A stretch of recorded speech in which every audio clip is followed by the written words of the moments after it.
ఆయన కూడా ఎన్నో వేదికల మీద ఈ ఇష్యూ గురించి మాట్లాడి దీన్ని చెయ్యాలని చేతగాని చెయ్యలేని ఒక మంత్రి కేటీఆర్ గారు, ఎక్స్ మంత్రి కేటీఆర్ గారు ఈరోజు నేనే బుల్డోజర్కి అడ్డం నిలబడతా అని మాట్లాడుతాను.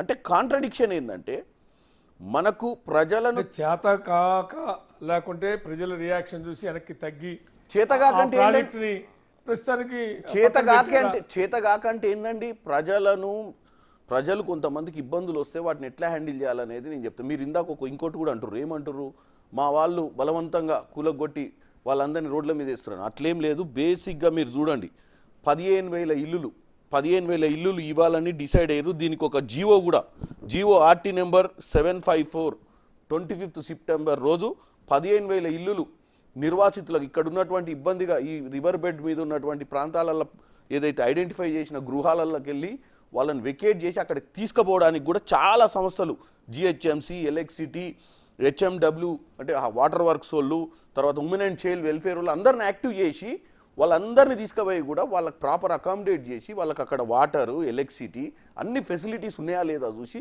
మా corporations OBC, SC, ST, minority కార్పొరేషన్స్కి అందులో ఎలిజిబిలిటీ ఎవరికైనా ఉంటే లోన్స్, అంటే వాళ్ళకు రేపు పొద్దున ఉపాధి కూడా ఇబ్బంది కాకుండా అని ఇక్కడి నుంచి కదిలినందుకు అక్కడ కొత్త ప్లేస్లకు పోయినప్పుడు వాళ్ళకు ఉపాధి కానీ, అంగన్వాడీ వాళ్ళకు 0 to 6 years అంటే 6 ఏళ్ల కింద పిల్లలు ఏమైనా ఉంటే కూడా వాళ్ళకి ఎడ్యుకేషన్గా కూడా వాళ్ళకు బాగా ప్రమోట్ చేయాలన్న ఉద్దేశంతో అంటే ఎక్కువ మెజర్మెంట్స్ తీసుకోవడం జరిగింది. ఎవరు, రేవంత్ రెడ్డి గారు మల్టిపుల్ థాట్ ప్రాసెస్ తోటి పోయిండు.